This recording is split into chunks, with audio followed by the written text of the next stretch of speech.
there, people, and happy Tuesday. What's up? Welcome to Fight Club. Happy Tuesday. Happy Tuesday. Hey. Welcome to Fight Club for Business, the show for home service business owners looking to improve their marketing, finances, systems, and culture. We're a team of self-employed industry experts, and we get to be joined this week by our guest, Justin Woodford. Super excited to have you with us, Justin. Do you mind just giving our listeners a brief rundown of yourself and your business? Yeah, thanks for having me. My name's Justin Woodford, obviously. I've been running a landscaping company since I was in high school. I kind of started out because of lack of other options, mowing lawns next door, like a lot of, landscaping company owners' stories. And I kind of still have it. I went to the University of Rhode Island for electrical engineering, but I had my business, so I just kept doing it. And then just recently, about 3 years ago, I started Ready Business Systems, where we help other business owners build out their systems and marketing for their own businesses. Awesome. I'm so excited to talk about the marketing side of those systems today. I think it's going to be a really fun conversation. Yeah. Awesome. Well, thank you for joining us, Justin. My name is Taylor Maroney. I co-own a power washing company in South Florida called Pure Power Washing with my husband. And my background is in marketing. I worked in marketing for about 6 years. And in that, found my passion for helping business owners understand the numbers behind marketing so they really can make better decisions based upon that. So super excited to have you with us today, and welcome back to Fight Club, everyone. Yeah. Awesome. And my name is Megan Likes. I'm the founder of Bookkeeping Academy Online. I educate and empower small business owners to know their numbers so that they can live more financially rewarding lives. I also own Likes Accounting Company, a full service accounting company where we do all the back office bookkeeping and financial coaching that you might need for you and your home service business. And I own a window cleaning, gutter cleaning company with my husband, Jeff, in Northern California. And I'm happy to be back. Welcome to Fight Club. Hey, and I'm Michelle Justin. Nice to see you again. We're both certified advisors at Service Autopilot, so I've seen you in a couple of worlds. I also own Pink Collars, so if you need help with your texts, emails, phone calls, all of that traffic coming into your home service business, you can outsource that to my team. And I am thrilled to talk to you today about systems because I feel like you and I are going to have a lot in common. Welcome to Fight Club. Thank you. And lastly, I'm Martha Woodward, and I am co-founder of Quality Driven Software. I owned a maid service for 13, 14 years, and I was a certified advisor with you guys, but not involved in that anymore. So anyway, welcome to Fight Club, Justin, and thanks for joining us. I hope we have lots of those Service Autopilot viewers on here, plus anybody else. Everybody's welcome. Awesome. Well, I get to steal you first, Justin, and we are going to talk marketing systems, slightly stepping on Michelle's toes here.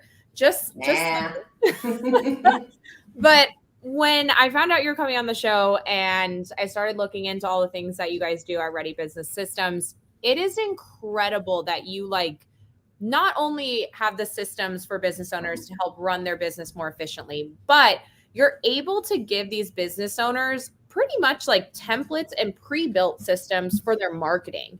And that's something that a lot of people really struggle with, is getting their marketing started off on the right foot, making sure that if they're spending money in marketing, they're getting that money back pretty quickly in return.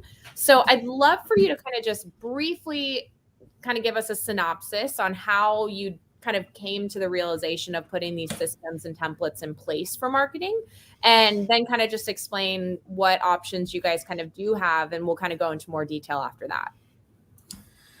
Sure. So I've, like I said, I've been doing the landscaping company forever. I used to do stuff in Google spreadsheets, and I put in the dates. At that time I was tech savvy. Each guy had his own little tablet, or at that point it was the Palm Pilot. And they would go in there. They didn't have internet access, I don't think. And they'd have the spreadsheet. They put the date they cut the lawn. I'd then go in there and I'd copy and paste that into QuickBooks, and boom, send out the invoice. So that worked. But obviously, today stuff is, way more advanced. So I was looking into software. I ended up on YouTube, and that's where I ended up using Service Autopilot. Awesome. Did a lot of stuff. They've continued to add features. But what really got me geeking out, like I said, went to school for electrical engineering, so I definitely have a nerd side to me. And I started. do. They built out. What's that? I said we all do. That's Yeah, totally We do. So I started. They when they had the automations feature, I started messing around with that, and it's just fun, building out different stuff, and I kept adding to it, and so I was doing that for my own company. It was just really cool, just watching stuff happen, like watching text messages go out, and eventually, for the most part, once you set it up, it just keeps working and working, and then you're just kind of fine tuning it. It's kind of like, in the landscaping world, kind of, installing a patio, and then you still got to go there and, you still got to pull the weeds once in a while type of thing. So I got that rolling. And then I was getting kind of, I've been very detached from my business for a while, just because I didn't necessarily, like I said, I kind of grew up with limited options. So I started a landscaping company, but it's not necessarily my passion. I like technology and stuff like that. So anyway, I was looking for something else to do. And I heard about the advisor program at Service Autopilot, looked into that, ended up being an advisor. And then essentially they have their own little marketplace where you can download. They're almost like apps. They're not really, plug and play. They do have to be kind of set up for each account. But what I did is I took my systems I was using to run my business. I dumbed them down to make make them more universal, not as custom. So it can kind of be downloaded to anyone else's account. It would make sense as well. So I set that up. So then, and any other business owners who use the software, I can download into their account and get them set up to get their business kind of smoothly running as well. That's so cool. Awesome. So we're going to stick to the marketing, because I know Michelle's going to want to dive into systems on the other realm of what systems you put in through these kind of plug and play template options. So when it comes to marketing, I saw that you guys have everything from Facebook ads to Google ads to Send Gym. I mean, you just, you drop text message automations in that, first introduction of really getting to where y'all are at with Ready Business Systems. So when it comes, let's stick to Facebook and Google for right now. And then we can kind of go into a few more if we have some time, but those two systems are very complex, and those platforms in themselves give people anxiety just looking at them, I feel like, because it's a lot. There's a lot you have to learn. There's a lot of, behind the scenes work that goes into making those systems run smoothly. So when you're kind of dumbing this down for everyone to be able to use and really be able to plug and play that system, what were some of the key things that you looked for within Google Ads to make sure that people could take this template, put it into their account, and really be able to run it efficiently for themselves? So I actually was I was very early on with Google Ads, and until fairly recently, I was doing it myself. And so we started using, we found it was a very low cost. And at that point, there wasn't a lot of people using Google Ads. And so we started seeing, looking for the cost per conversions, trying to optimize those ads for different companies. And yes, they can be downloaded into other accounts as well. I'm not sure if I answered your question all the way. No, it does, because that is a key point with Google Ads. The lower cost per click. It's very easy to operate once you learn the system itself. Right. So did you guys have negative keywords that you kind of helped them with? Did you help them with kind of structuring their ad copy? Is that some things that you worked with as well?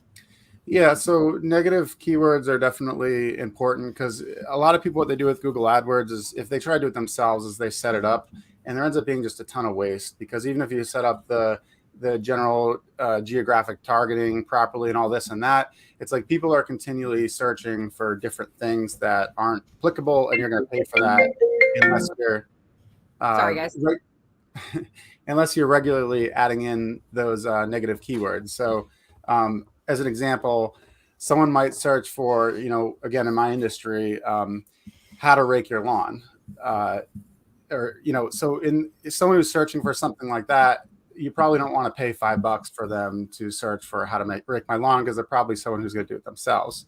So you kind of have to regularly go in there, block that. So they're never going to, anyone who searches for that keyword again, you're never going to pay for that search. But people are constantly searching for new things. And you'd be like, so if you're not in there doing that maintenance, then your costs goes way up. So it's definitely worthwhile, if you can't stay on top of it, to have someone else stay on top of and maintaining those and adding those negative keywords. Absolutely. This is something that always shocked me in the beginning when I started working with Google Ads, because so many business owners would, and I'll stick with the landscaping reference since we're keeping that across the board. People will say, you know, I want to rank for landscaping near me. I want to rank for landscaping service. Well, landscaping service can also be getting your landscaping equipment serviced. So that's something where a lot of people don't really connect those dots, unfortunately. And if you don't have yourself or a management team working, like you said, diligently on the account to make sure those negative keywords are getting taken away, then you are wasting dollars, unfortunately, for that specific keyword, which could be very valuable for you if you were doing the proper back work in order to make that happen. So I think it's fantastic that you not only set them up with a template, you give them some negative keywords, you have some ad copy in for them. That's something, if you are listening, is very valuable when it comes to Google Ads. If you're not having to recreate the wheel, you're going to start off on a better foot than having to do it by yourself. And we're not here to find the new innovative way as business owners to work on Google AdWords. There is a really good system that is in place that works very well for business owners across the United States. Finding a company that can set you up with that and you can work efficiently based upon that and really start to build your campaign from there is what you want to start with. So whether it's working with a system like Justin has, where you can give you the template and be able to insert that into your business, or it's working with a company who same thing. Marketing companies have these types of templates as well set up based upon industries. And that's really essential to make sure that you're starting off on the right foot. Now, I do want to touch briefly on automations. You did mention that you do work a lot with automations. Do you just use text message? Do you use email? Do you do mailers? Kind of what does your automation system look like for reaching out to clients and keeping that follow-up process in place?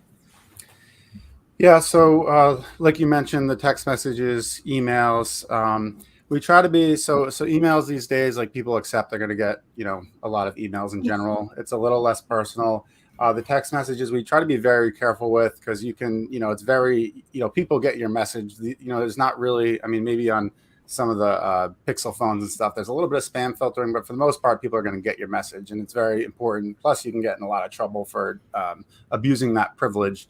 So we try to selectively be very, very careful with what we text people. Like, people want to know that they have an appointment coming up, for example. Like, that's something they want to know. It's something I would want to know. So we really only try to send people messages of things that are helpful and important that they're not going to get upset about. You know, another example, like, and this is like the limit of, we'll go with it. If, for example, someone wants a spring cleanup done and they don't have thatching, we'll shoot them a text that goes out that's like, hey, you have a spring cleanup, are you interested in adding thatching to that? Because that's something that's kind of helpful, and it's you know, it's kind of salesy, but it's not spammy because it's very relevant and stuff. So we try to be really careful with that. The other thing we'll do is in the terms of Service Autopilot anyway, you know, you're kind of limited to their integrations when you use them, but they they use a program called SendGym, which you mentioned on earlier, Tay. Which does those postcards and everything. And it's really like, when this started coming out, I started really geeking out, because it's just so cool. Like, you know, it was just this whole other world, you know, you could explore and mess around with, and it's actually sending out stuff, which is really cool. So, you know, typically, and before SendGym, I do a little bit. They actually just started doing EDDM mailers, which is, for people who don't know, it's every door direct mail. It's much cheaper than sending to a targeted direct mail campaign, but you blanket an area, so it's cheaper per parcel if you know exactly what you're doing. So before they did that, we'd still have to go. We do the EDDM manually through a different platform, through the postal service. But they actually built that in now, so we don't even bother. It is a little more expensive through them, but it's just convenient because all of our postcards are in the system. So anyway, back to the automation with SendGym is you can set up things. So, for example, when a estimate is accepted that has a seating job on it, for example, that then sends a message to SendGym to send out a seating postcard to the 5 neighbors, and this is all like completely, you know, hands off, which. The crazy thing about automations is it's super cool, but it will just go. So you do need to monitor stuff, because you'll spend a lot of money if you set up something wrong. So it's definitely important to keep an eye on what's going on because it will just go. So That is yeah, usually it's a good thing. The other thing is, so SendGym also does voicemail bombs, which are it won't ring the phone. It will kind of ring once and then it goes to their voicemail. So it's just another means to communicate the same message. So when we build out certain marketing campaigns, like I said, we kind of stay away from the text message because that could get you in trouble and people do not like that. But we'll usually do a series of 4 different emails. We try to add value with them throughout the month, kind of informational, relevant to what's going on that month that they would be interested in. And then we'll add to that a postcard with a special regarding the same thing we're talking about. For example, if we're talking about like how to install mulch properly, then we'll send out a postcard with a mulch special that month. We can also send out, some marketing with that as well with voicemails. So, yeah, cool stuff.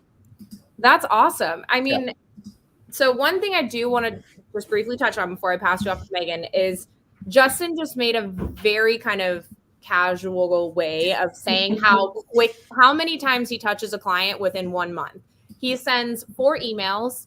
He'll send out a postcard in reference to the emails that he had sent, kind of more of a sales pitch reference. And he also can send text messages that same month to those clients recommending additional services if they are coming up on their next service. So, we're at 5 to 6 touches right there, which in the marketing world, you're really looking at 7 touches is really the key number before someone gives you a call. But we're not even talking about new clients. We're talking about current clients that Justin is following up with 6 times normally, around 5 to 6 times a month. That's huge when it comes to really keeping a follow-up process with your clients and creating lifetime clients. So that's incredible that you have this, not only an amazing system, but it's automated. And I will repeat what Justin said. You do have to keep track of your automations when you have systems like this with marketing. It can get really pricey and it can get out of hand if you are not monitoring them properly. So the automations are fantastic as long as you keep a keen eye or have someone in the office keeping an eye on those for you. Business owners should always have some form of a hand in the marketing world. I do really believe in that since it is, the business dollars going out to bring in new leads. So if you do have someone working on that, at least check in with them once a month just to get updates on what's going on in that world. So that way you are aware as the business owner of what exactly is happening in the marketing realm, how much dollars are going out, how you can make tweaks and adjustments based upon that. So it's kind of a perfect segue for Megan since we are talking about dollars and we're talking about some money and management when it comes to marketing. So I appreciate your time, Justin. Thank you. And I'll pass you off to Megan for finances. I was going to step on your toes, and then you stepped on my toes and asked the first 2 Can I add questions. in one other thing, Tay? One thing I forgot to mention was the ticketing system. So things that can't be done, like obviously there's some stuff that can't be done automatically, like putting out yard signs, for example. So that was another touch when you were mentioning all that stuff.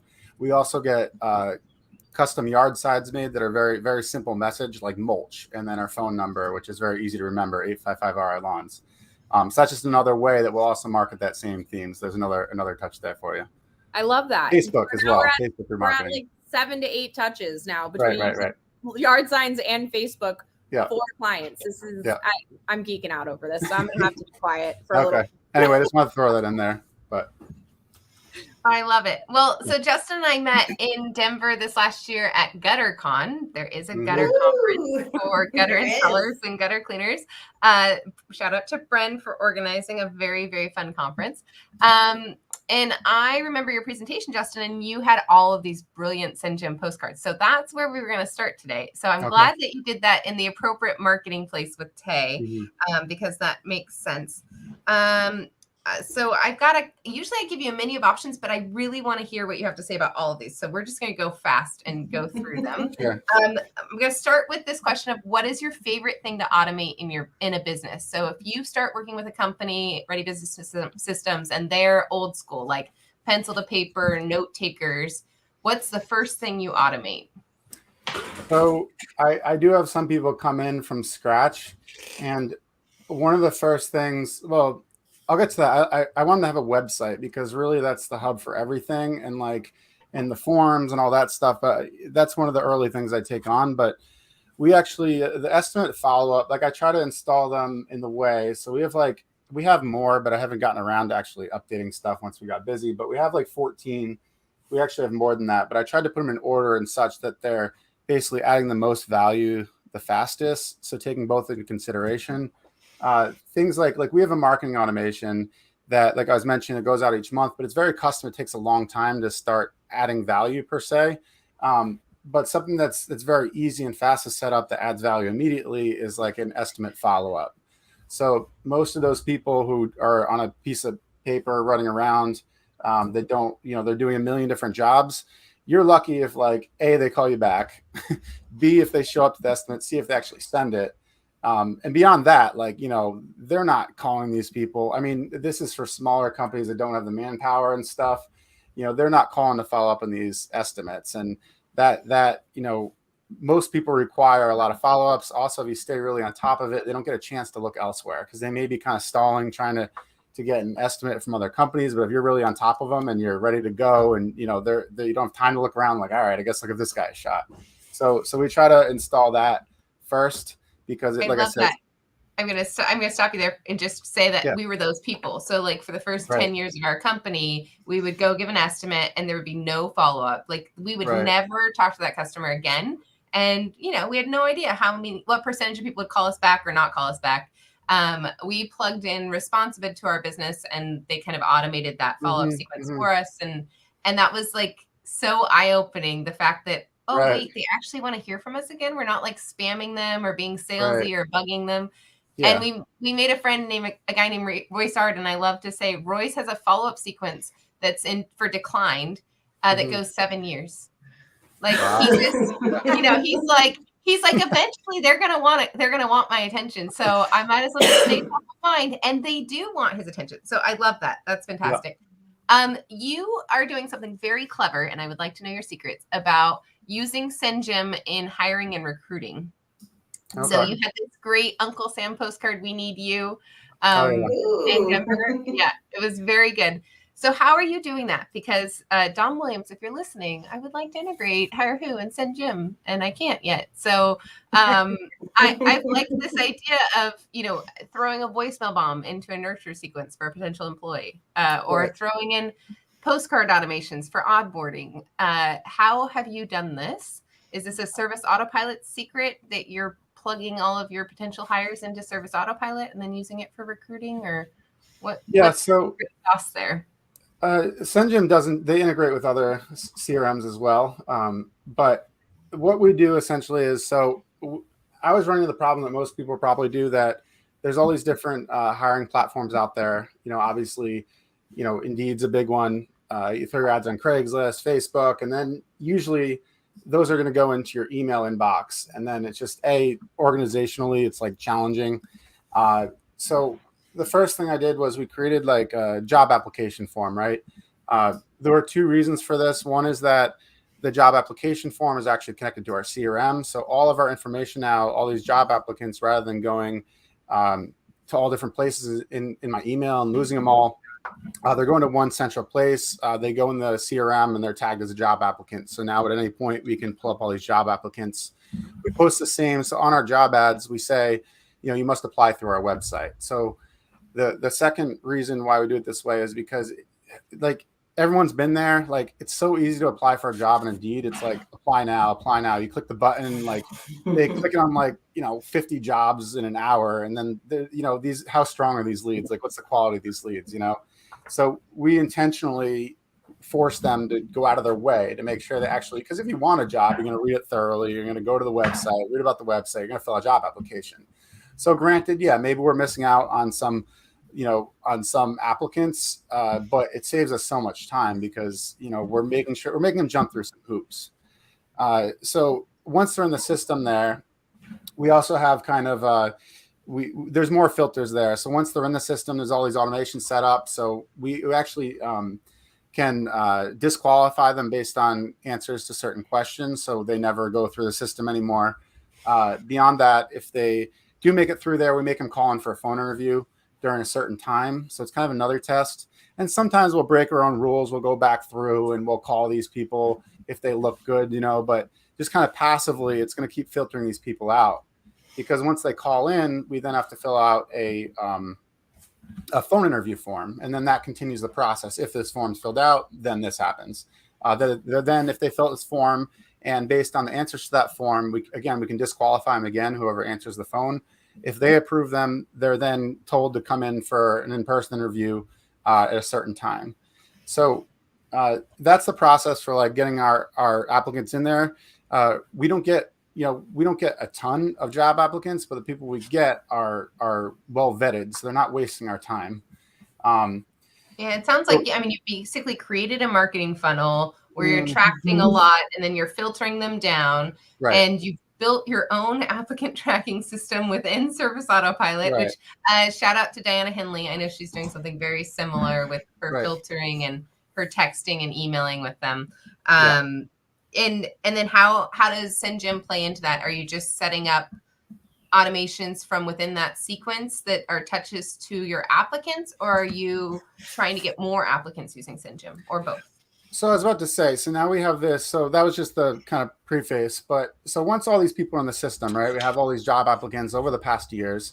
And just because the person doesn't want a job now, if you stay in touch with them, they may want a job later. Just like that 7 years lost, right? Like it's kind of the same thing for customers and for employees. So, we then put them on a marketing sequence where same thing, we're sending emails, sending postcards different times of the year to anyone who has that job applicant tag on them that's been filtered that we would like to hire.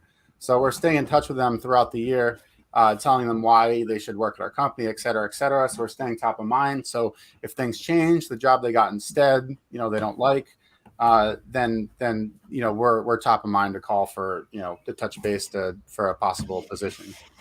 I love that. Okay. Because I'm a numbers nerd, something I really struggled with for a long time with SendJim, and I've never gotten a good answer. And I just decided, I'm going to have to go for it. I'm going to just have to do a blind faith thing, but it's hard to measure ROI with SendJim. Now, I've had some really successful voicemail bomb campaigns, and Daniel Dixon hates this, but I'm going to say it out loud, email campaigns from directly within SendJim that have absolutely made up, 100 years of my SendJim subscription. So yeah, I've let go of this ROI having to know. But what's your favorite way to track ROI? Are you using call tracking numbers on your postcards? Are you using call tracking numbers in your campaigns? Like, how do you know how effective these fiber rounds are for you? And how are you compiling data from that?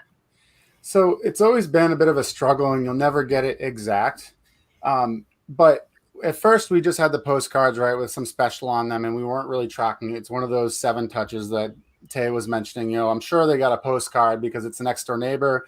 But what ends up happening is they go on your website, where do you hear from us? And you're like, I saw a truck in the neighborhood, when they don't even realize that subconsciously they got your postcard for the past 2 years, So just, we look at that, what they cite, but it's not necessarily accurate. And there's usually multiple touches, and we use Google Analytics primarily because that doesn't lie.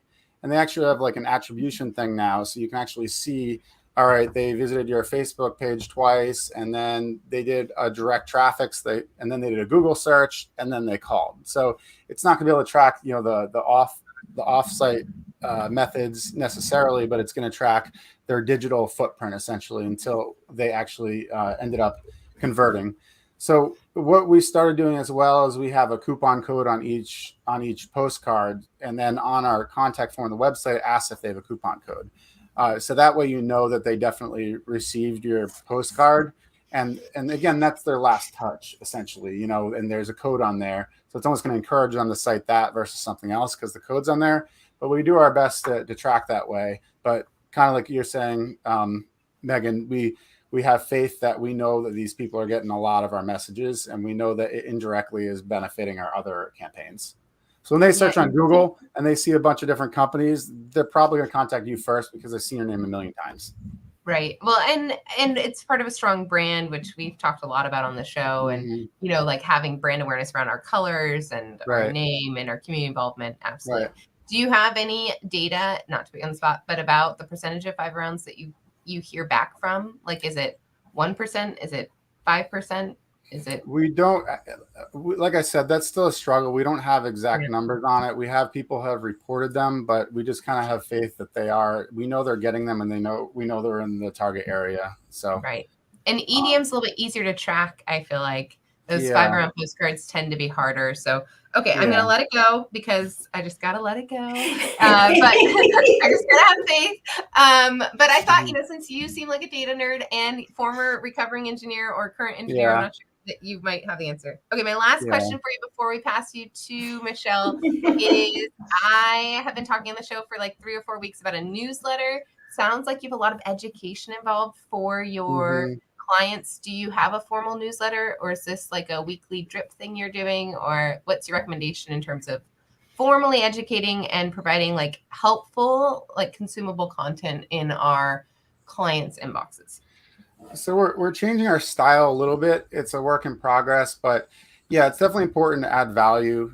Make sure the emails you're sending are something you'd be interested in receiving. Like, the email marketing you get, the stuff you like reading about and the stuff you don't. So we try to keep it helpful and also targeted. So we try to make sure that if they already have this service, we filter that out so they don't get communicated about that service. And sorry, what was the other half of your question, Megan? Are you doing it like through just regular emails, or do you have a newsletter? And if you have a newsletter, what's the frequency? Right, that's what I was getting at. So during each month, we'll have a different topic or several different topics we're focusing on. For example, maybe lawn care, maybe mulch, and maybe patios, just for 3 examples. And depending on the services they have, we're going to filter those down and send them communication about that. So in terms of the newsletter, what we started doing is we sent out a newsletter that kind of talks about all 3, like anything you want done in that month, that's going to go out that month. If they already have those services, they're still going to get the newsletter, but they're still going to get touched on about all the services, even though that month you're focusing them down a certain pipeline, trying to sell them on a specific service. Perfect. So we usually do a blog post as well, because that helps with SEO. So we'll link to a blog post. If you can get personal, great. Sometimes it's difficult to get those job site photos describing, what you're doing and the project, but that stuff's great. Like, clients love reading that stuff. So we usually have a link to the blog post. We actually have a format like on an Excel document, but then we talk about the different services and any holidays, any closures and stuff like that's going on that month. Awesome. That was super helpful, super fun. You answered all of my questions. I'm going to go execute on some of them. And I'm going to pass you to Michelle, who's going to talk to you about systems, which we've been talking about. We have been the whole time. I'm so excited. We are all in the zone today. A couple of quick things I just kept hearing over and over as you were talking, and it was the word disqualify. I think a lot of owners of businesses get really nervous about disqualifying things, right? And whether it's a customer or a service or an employee. But you were very clear about there are ways to disqualify things to keep you in the niche. So when you were talking with Tay about marketing, you were talking about disqualifying words. Can you give us maybe a case study or example of somebody that you may have helped in culling through what disqualifying words to use? Let's just say it's a lawn care company, right? Keep it in your wheelhouse. And then secondly, I want to move that same question to maybe applicants and how they can disqualify themselves, because I'm on your website and I'm obsessed with this workflow about what you can do to apply to work with you. So client first and then applicant second, please. Disqualification, go. Okay. Client disqualification, I currently leave that to my office, honestly. And they do it based on where our existing accounts are. I mean, we have a map on our page in terms of where we work. So I kind of leave that to her at the moment. That is a manual process for the clients. Okay. As far as the job applicants, one of them is, and depending on the position they apply for, but it's a field position, like, can you lift 50 pounds? That's a disqualifying one. Are you within, are you within a 30-minute drive from our address? I think those are the 2 disqualifying ones we have now, because we've just found that people, if they have to drive too far, they're not going to last. I mean, we're Rhode Island, we're a small state. People do not, 5 minutes is a long drive. Really? Okay. So people do not like to drive far. So that's one of our disqualifying. We've gotten a little more lax on it, because sometimes people they don't read it that thoroughly. But we've, so you can get more creative with that, but we have a couple filters, but we don't want to get too aggressive with it, because sometimes people will answer them wrong, and sometimes people actually fit the position when to some of the disqualifying questions that you put out there. So I do like the do not call part, though. Tell me what led to putting that on the website. Don't call if you're applying for a job here, because that seems counterintuitive, right? Yeah, there's other things we look for. So we put on and I took this idea from someone else. I was on some website sometimes. I was like, that's a great idea. Okay. And the details of it, hidden in the ad somewhere in terms of, it says, make sure you put, I pay attention to detail on your resume. When you send it in. So we don't necessarily, it's points, it's like bonus points if they do that. And we're like, oh, this guy must be good. He put in like, he pays attention to detail, clearly, right? He's actually interested. So we don't disqualify based on that, but it definitely gives brownie points if they put that on there. The reason why we put do not call and ask them to go through the website is because we want to make sure they follow instructions. So, and we also want, it's both that we want to be able to make sure they follow instructions and that they, to make sure that we control that pipeline and how things go. We don't want, people calling every which way. So we have a very specific process to make sure they can follow instructions. And then we can filter them out that way as well. I'm going to interrupt for a second. Yeah, please. Because you kept saying going to the website. I insisted with our applicant tracking system that we add the extra click through my website because of my Facebook pixel. Have you played with retargeting for your applicants yet? We have, yeah. We do the Facebook remarketing. And honestly, for anyone's listening, one of the best things throughout all this COVID stuff has been our Facebook marketing for job applicants. Because primarily, and in general, like your best applicants are going to be coming from another job, usually because they're working, and they're not looking and they're not getting fired. They're not quitting, they're good employees. Generally speaking, you can get better pool from there. So, especially when people aren't looking during COVID, they're not there on Indeed searching for jobs every day, so you're not going to reach those people. You're only going to reach for people who are specifically searching, and you're going to be competing with every other guy who's looking for employees. So primarily where we're getting people from is from these ways you can reach people that isn't people looking for jobs. So the Facebook marketing and Facebook remarketing. So they force you because they don't want you to be, doing illegal hiring practices and targeting one specific neighborhood and trying to only hire from there. You obviously can't say I only want people from 18 to 30 years old. So they force you to have a very wide targeting area and also a very wide age range, male and female. But that in a way, like yes, you're spending to show it to people who don't qualify, but there might be someone's grandma over there that their grandson needs a job. And we actually inadvertently, like the news during COVID was this big story because a news station saw our ad, which was not by any intention at all. One of the people there, and then we got like free coverage there. Like, oh, how's the hiring? You're having trouble finding guys. And that was pretty cool. Dive just a tiny bit deeper into that because I literally got off a call, which is why I might have been just really close cutting it to get on Fight Club today with my marketing person. And we were talking about Facebook ads for hiring, and I haven't gotten a lot of conversion. Are you seeing that video or humor or benefits? What is what is the secret sauce to putting together a really good ad like that? I'd have to check what we're doing right now. I have a guy that's actually took the ball on that. But we do have a video, and in any marketing, it's good we have a nice, I actually forced them because they weren't doing this to get a nice smiley group picture. Okay. One of the Beautiful. because it's very personal and the guys are happy. You know what I mean? You can see that. And that's somewhere like, hey, I want to be part of that group. They look like they're having fun. They look like they're happy. So I think that's hugely important to have that in there, pictures of people happy, of your actual employees. Even better, if you can have some sort of recruiting video and stuff like that, that obviously helps attract people as well, interviewing your employees, talking about the job, etc. Hey there, Lee. Hi. We don't want to say hi to Lee. He's saying, let's geek out.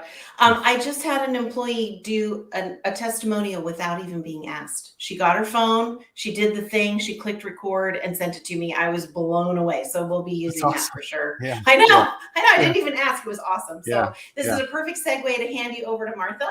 Thank you so much, Justin. This was awesome. Thank you. When you guys were talking brand awareness through the postcards and you were saying that you use postcards for recruiting, it made me think, I never looked at what we did as brand awareness with our employees. But this kind of answers your question too, Michelle. The more people can use making their audience aware of the behind the scenes and their culture, I mean, that is brand awareness for your culture. And anytime that I posted things about basically gratitude for our employees and, you know, maybe any kind of thank you thing that I was doing for the employees, but to really talk about the gratitude and put that up as a post, invariably that would bring me client leads and it would bring me applicants. Interesting. So Good. I love I it. think that's something that we don't use enough, but I never associated brand awareness with my culture. And I think we should all lean into that for sure. Yeah. So anyway, let's talk about your brand awareness, Justin, as far as your culture. Like, do you try to use some of your behind the scenes? Like, what's on your postcards? What are you sending out for those recruiting ads? So usually we enter like the benefits, the things that people would like to see in a job. A lot of people, you know, as I've heard people, you know, obviously people need a certain amount of pay to get by. Right. But it's more important that they like their coworkers and they're happy at their job is like beyond basic needs. Like if you can't pay your mortgage, obviously it's not gonna cut it. But beyond basic needs, you know, generally speaking, like it's more important that they're happy. And they like their coworkers and they like their boss than it is that, and they like their job, what they're doing, than it is like the pay. So we try to mention I do have to go back, and I've been meaning to do this, to go back and kind of change the tone a little bit and rewrite a little bit. You know, we offer the sign-on bonuses and stuff, but I don't know if that's really attracting the right people. I mean, it helps, but we do mention the reasons, you know, why you'd want to work at this place versus another place. You know, put yourself in their shoes. Like why should they come work for you? It's like, you know, all the employee marketing should be exactly like you do for your customers. Like you're trying to sell them on the job, right? You're trying to get them to buy, trying to book them, trying to convert the lead, right? It's the same thing. Right. Right. Yeah. So for like, if I had a lawn care landscaping business, I would probably take a picture of my guys having a cookout at the shop and then make sure that, you know, there's something in the background that identifies what kind of work you do. But having a bunch of guys standing around talking, that would go on my postcard and say, come work with us, you know? Yeah. And that, because people are looking for community. They're looking, I heard something once and it really stuck with me is when somebody applies, can they see themselves fitting in at your company? So those images are really powerful. If you want somebody who will fit in, you know, then you want your ads to portray, you know, what you have to offer and what kind of environment it is. So Megan and Jeff at their window cleaning company, they did a cool like rock climbing, you know, social event and stuff like that. And I mean, how cool would that be to put that on the postcard? Values and culture, right? Like that's your values essentially. Is if you want to fit in, you want to make sure they know the values and what you value, and then the culture, what you know, which is kind of part of the values in terms of, you know, who you want to attract and who's going to fit in.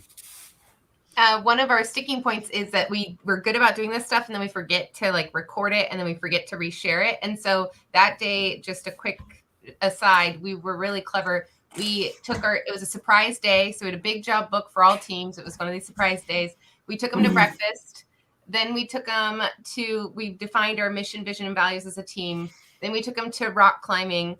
Then we took them to lunch at a pizza place. And we took pictures of all those things. And they were like the smiley close-up pictures. But we had 3 or 4 different settings of team building that turned out to be really good graphics collateral. So if you're like, I don't have these pictures, which Lee Baker just sent me like the happiest, cutest picture. I wish you would share it in the chat. You can get all those pictures in one day, and they can look like, they're from different days because you're changing scenery. So that's that's great. It's even I'm taking ideas from this. Like, you're right, Martha, like about focusing more on, that's a good perspective on the, what are they looking for? Put yourself in their shoes as employees. Like, what do you want? You want to work at a job that's fun, right? Where it looks like people right. Yeah. I mean, sure, you can put a picture of your shop or whatever, but that doesn't give you a warm and fuzzy feeling like, seeing a group of guys out playing paintball or whatever that vision is. Marlo is asking, how do you know what areas of town to target for the type of employees you want to attract? Now, I also did some EDDM, and so I'll answer it and then you answer what you did, Justin. What I did, Marlo, was I looked at where, you can on Google Maps, and I'm not near as good at this as probably Justin is, but you can put all of your employees' addresses. And if you get the address on the application, I don't think we did. We just needed to know if they were within that radius. But anyway, all of your current and past employees, then put them on Google Maps, and then you should see some commonality. Now, I was in a small city, so it was probably easier, but we could target that area. How about you, Justin? How did you know where to send it? Yeah, well, like for us, that is a good idea. Like with the EDDM, I've never done EDDM to try to find employees, but why wouldn't you? It's the same thing you do to get customers, right? But yeah, so our postcards are going to people who have applied for jobs. So it's kind of like a remarketing versus like marketing for new leads. But and then also our broad reach, like your EDDM you're using is that broad reach. But and I think that'd be great. In addition, that's another way to touch your different potential employees. But we're doing it with, like I said, with the Facebook marketing, and you can't target. I mean, you can do it. I forget the minimum radius. It probably depends on your geography too. It might be like 25 miles or something. I'm sure it depends on your, the population and stuff. But so we do a radius. So we're hitting all those people anyway. But I like your idea of, like you do for customers. Why wouldn't you send out direct mail to try to, did that work for you when you sent out that direct mail to those areas? It wasn't the best thing that we've ever done, but I will tell you, because like Megan said, it's hard to get that ROI, but one of the best things we did, and I don't know if complexes would let you do this as much anymore, but taking, we used door hangers back in the day, and really after we had stopped using door hangers so much for clients, we started using them for potential employees. And so we would take them to some low-income housing areas and ask apartment complexes. We couldn't go hang them on the door, but we would ask if we could, bring in one of those acrylic stands with the door hangers. And the other place is at churches. At churches, they always want to help, and they have bulletin boards. So we could go put up, and I think when you do that to stand out, you've got to have very professional. I mean, they don't want they don't want a printed sheet of paper thinking you're fly by night, but a professional brochure or door hanger, and absolutely capitalize on the whole culture thing, not the what I need thing. Yeah. I remember you geeked out with Cody about the micro targeting, doing this with Facebook ads, and then she also had like a really guerrilla thing where she was like wanting to make a fence around Walmart and Amazon, or mostly Amazon, and their shift times. Anyway, Martha Yeah. is like Yeah. a guerrilla Well, or recruiter anywhere that over is there. bad, like anywhere that maybe has a bad reputation for, and I'm not saying Walmart or Amazon, but where people might be looking for a job. Or I also said Chick-fil-A, because that they have a great reputation, but I also like people that are attracted to that culture. That was those are my people too. So, and Chick-fil-A still had the evening hours and Saturdays that I didn't have. David asks, how often would I recommend a team building event? Now, we tried to do monthly, but it doesn't have to be, this big, like rock climbing and going out to lunch kind of thing. At least quarterly, David, and it's going to depend on your budget. But you could always do, different fun things, a chili cook-off, or you can make little things a fun thing, an experience. Justin, do you have any? I was going to say the same. We try to do once a month. It doesn't always happen depending on the time of the year.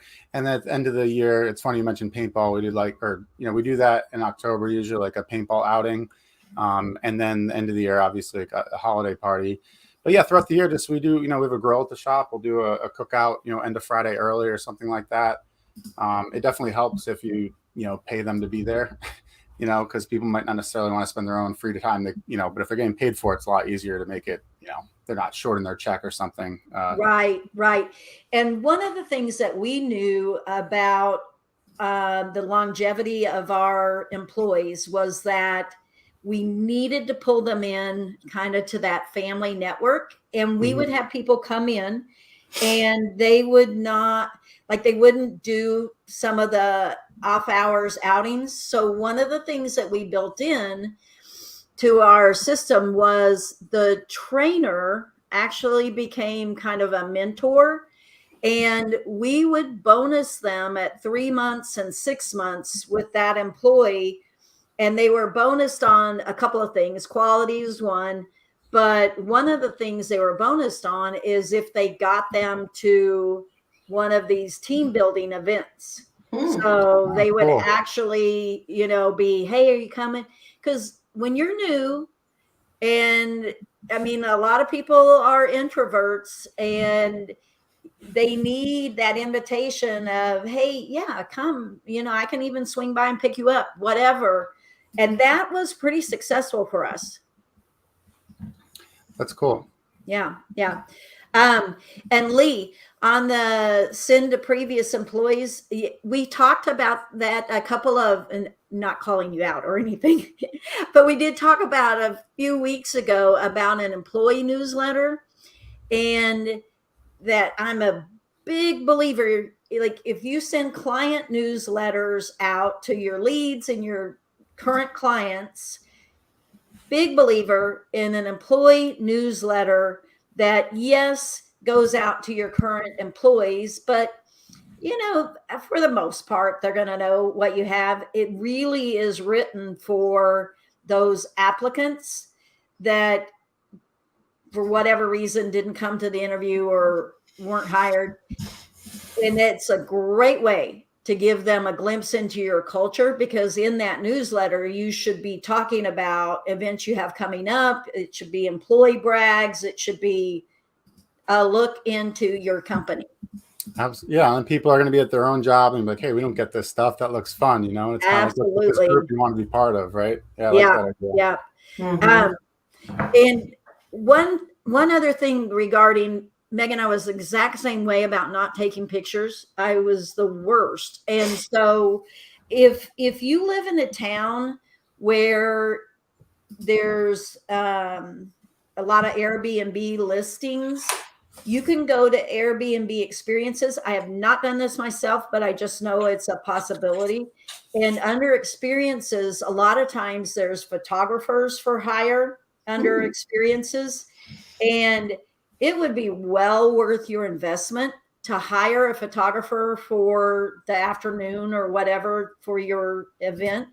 And that's their job, is getting these pictures and knowing how to kind of capture the experience that you're providing.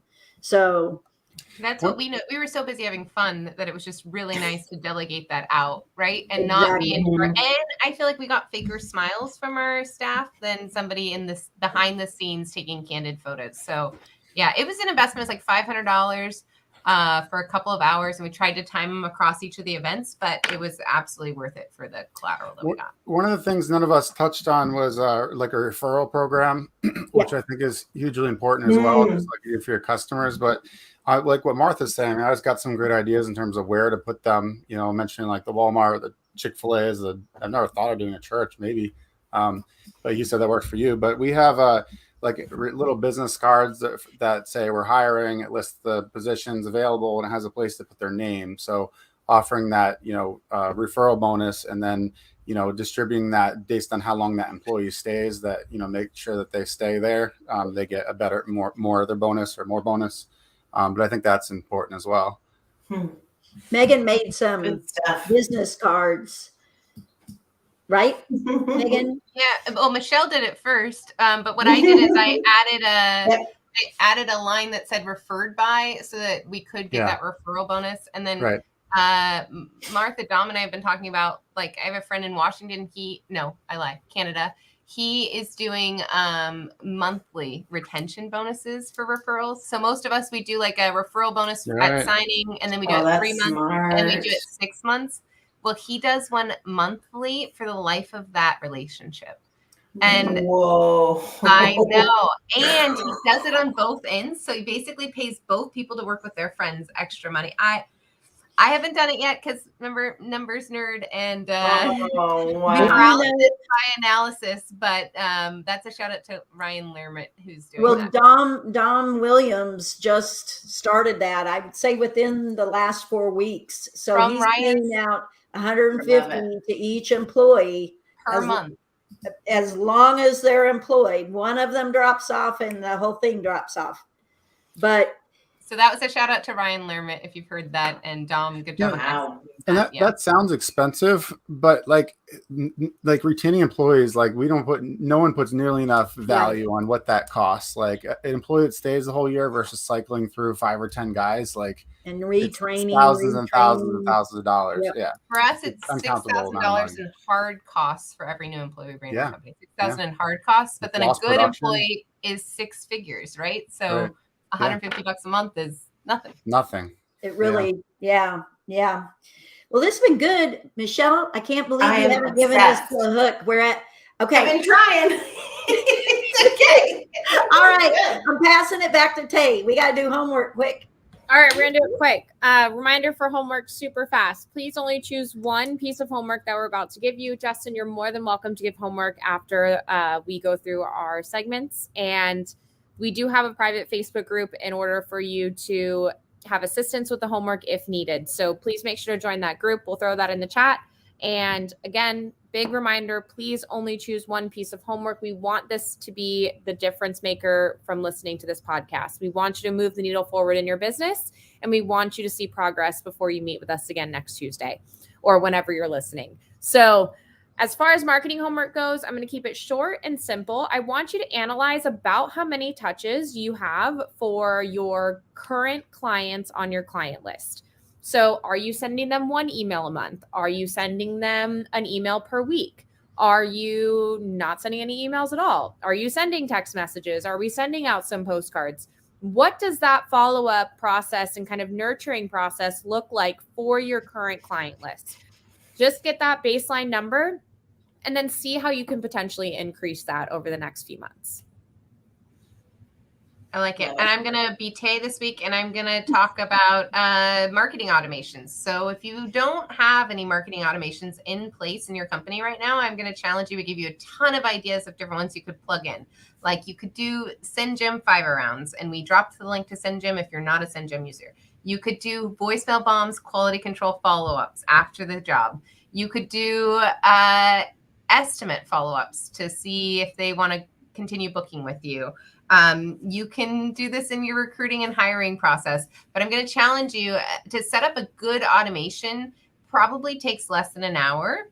and it's something that can run, if you're me, for years without being looked at. If you're Justin and smarter, you will look at it to make sure you're not wasting money. But I challenge you as your homework this week to set up an automation and see what kind of leads come in.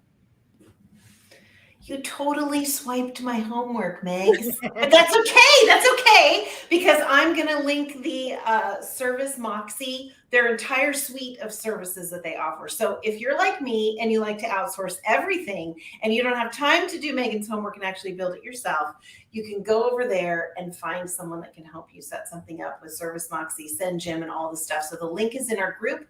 Make sure you join our private Facebook group. We've got lots of cool content in there, and it is loaded, and I'm going to hit post, even though, Megan, you might have swiped my homework. No, that's good. But even Justin will help with automations. So Justin, I will be connecting. Absolutely. So plug Oh, to, yay! that sounds interesting.